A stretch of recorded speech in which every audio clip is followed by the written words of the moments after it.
Good evening. You're now with me, Henry for TVS Nightline. Here are the headlines for tonight. BINTULU is now globally recognized as one of 4 emerging low-carbon, renewable energy industrial hubs. The SMART team aiding earthquake victims in Myanmar will return tomorrow, as the search mission concludes with no new survivors found. On global affairs, mass protests erupted across U.S. cities on Saturday against Trump's return and policies.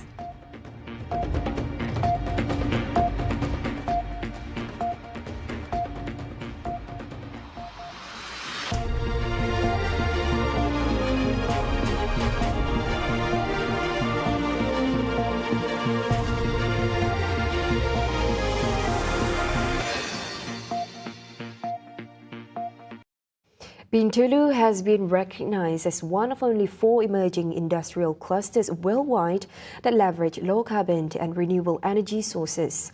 This recognition came from a senior official of the World Economic Forum (WEF), who visited Sarawak recently to learn more about the state's economic direction. Premier of Sarawak, Datuk Patinggi Tan Sri Manjuhari Tun Openg, emphasized that BINTULU is not only gaining national recognition, but is also attracting global interest for its vast potential as a hub for renewable energy-driven industrial development. Kedatangannya adalah khas untuk negeri Sarawak. Dan dalam pertemuan tersebut, mereka telah melihat pembangunan Sarawak dari sudut pembangunan ekonomi baru yang berteraskan kepada tenaga yang boleh diperbaharui, renewable energy.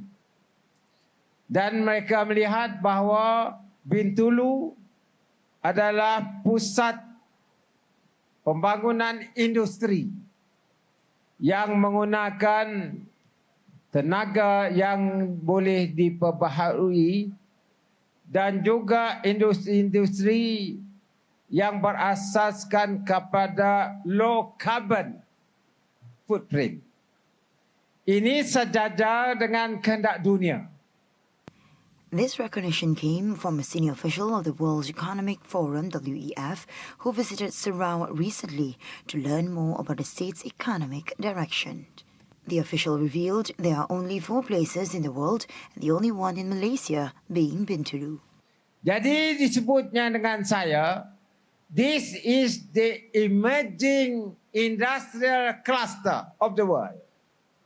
Maknanya telah mengiktiraf BINTULU sebagai satu-satunya emerging cluster yang berteraskan kepada tenaga-tenaga low carbon. Hanya 4 saja dalam dunia mengikut pegawai kanan ini, dan satu-satunya adalah di Malaysia, dan di Malaysia adalah BINTULU Sarawak. He said this in his speech at the Ideal Fitri Open House organised by the BINTULU Development Authority (BDA) in BINTULU on Sunday.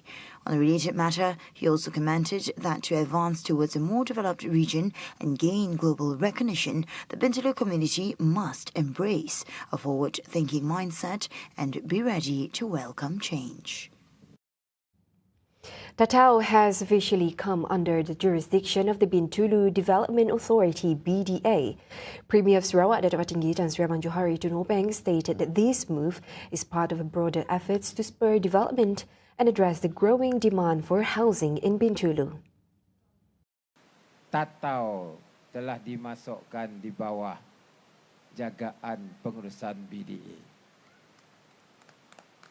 Saya tahu kita ada strategic development plan. Harga rumah memang mahal di sini, di sebelah ini, kerana it depends on the demand. Sekarang ini 1 bilik pun 1,000 dah sewanya. Sebab itu kita buka kawasan baru supaya ada matching supply and demand, dan biarlah harga rumah adalah harga yang berpatutan. Abang Johari further emphasized the need for modern technology to help reduce construction costs. According to him, with this strategy, rental rates will gradually decrease over time. Now, BINTULU takes a significant step forward with a comprehensive development plan, ushering in a new era of progress. The newly completed BINTULU Jepat Bridge stands as a key symbol of the division's second wave of development. Premier Datuk Patinggi Tan Sri Abang Johari Tun Openg described the bridge's completion as the start of a modern, inclusive chapter for the rapidly growing region. More than just a vital connector, the bridge reflects BINTULU's vision of becoming a world-class smart city.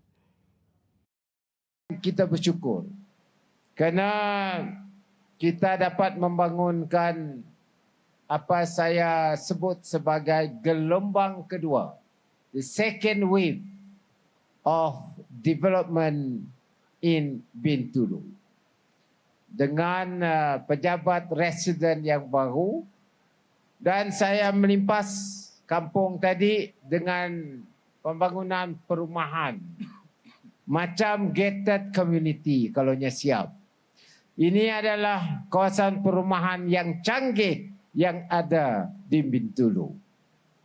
Jadi tuan-tuan dan puan-puan, maka ini adalah simbol jembatan ini dalam proses pembangunan gelombang kedua yang berlaku di BINTULU. The Sarawak Basic Needs Assistance Contribution (SKAS) program is expected to continue into 2026, reaffirming the state government's ongoing commitment to supporting vulnerable communities. Minister of Women, Childhood and Community Wellbeing Development Sarawak, Datuk Sri Fatimah Abdullah, stated that the initiative aligns with the state's vision to ensure no household is left behind in receiving essential aid. Ini bantuan ya, sebab yang Mak Berhormat Premier kata dia nak pastikan there's always food on that table. Ya. Bagaimana susah pun orang kita, mereka beliau mahukan setiap rakyat Sarawak ini ada makanan asas tu. So that's why SKAS diperkenalkan. She added that the government is continuously reviewing the program's implementation, particularly in service delivery, registration and distribution, to improve efficiency and ensure it reaches the intended groups more effectively. SKAS was introduced as a rapid intervention measure to ensure that vulnerable groups have access to basic food supplies, especially during emergencies.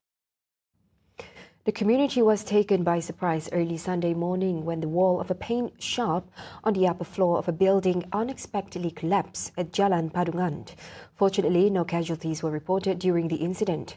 Following that, MBK's Mayor Datuk Wee Hong Seng said 2 of the affected buildings are currently closed temporarily for investigation and safety assessment purposes. He also stated that the incident did not involve any vehicles or individuals in front of the premises. According to him, at this time, the area involved has been fenced off to facilitate investigation, with all evidence being collected. For the time being, we are trying to get all those expertise and relevant authorities to put together and do the investigation. Yeah, so I hope don't spread rumors or don't say anything. We will do our best. Yeah. Because I think we are trying to relook into the, of course, when you're talking about the old Padungan, these are quite an old building, so we will see whatever best way we can do. In addition, the council also said it will assess other shopping lots in the Padungan area after the assessment of these 2 buildings is completed. The building is estimated to be almost a century, built around 1925, making it among the oldest structures in the area. Meanwhile, the structure of both buildings is being conducted by the Public Works Department, JKR, to determine whether the buildings are still safe or not for use. I can say it's almost 100 years because I think you see the police station that was built in 1928, so they should have started all this building by 1925 or so. So I will take it. It's almost, it should be almost 100 years. Yeah. So of course, anything after 100 years, in the past when you do not have the basic of all the technologies and building materials, so we need to find what is the actual cost.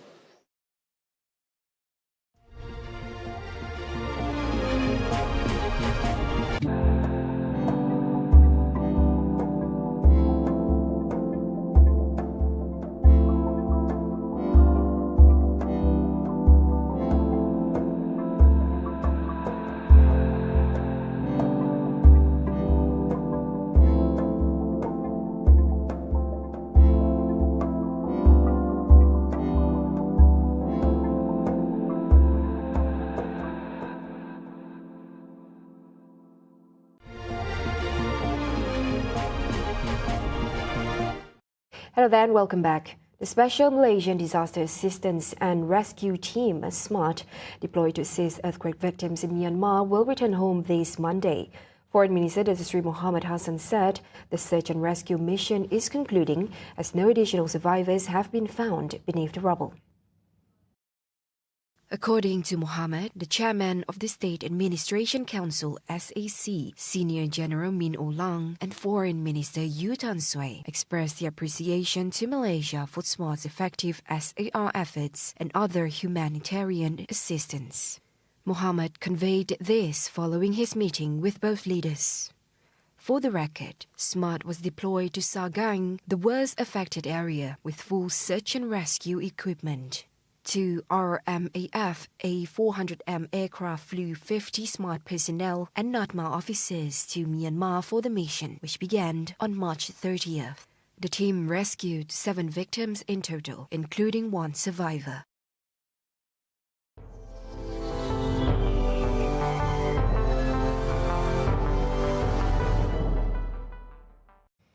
Tens of thousands of protesters filled the streets of major U.S. cities on Saturday, rallying against the divisive policies of President Donald Trump in what marked the largest demonstrations since his return to the White House. Opponents of the Republican president's agenda, ranging from government staffing cuts and tariffs to the erosion of civil liberties, gathered in cities including Washington, New York, Houston, Miami, Denver, and Los Angeles, among others. Well, it's very emotional because America's at a turning point, which it's hard to believe that this has happened. And my ancestors fought in the Revolution. So, my mother does genealogy, so it goes way back. And it's to save America, basically, from this crazy kind of approach, which seems to be to destroy America, in fact. I lived in the U.S. before, and this is too far gone. The current president and Elon Musk, who's not elected, is destroying a great country. And so, I'm here because it's crazy and people need to react and dump Trump. In Washington, thousands of demonstrators, many traveling from across the United States, gathered on the National Mall where dozens of speakers rallied opposition to Trump. In Denver, Colorado, one man in a large crowd of protesters held up a placard reading, "No King for USA." The rallies even extended to some European capitals where demonstrators voiced opposition to Trump and his aggressive trade policies. Those were the updates on TVS Nightline. I'm Handy Gui. Thank you for watching. Have a good night.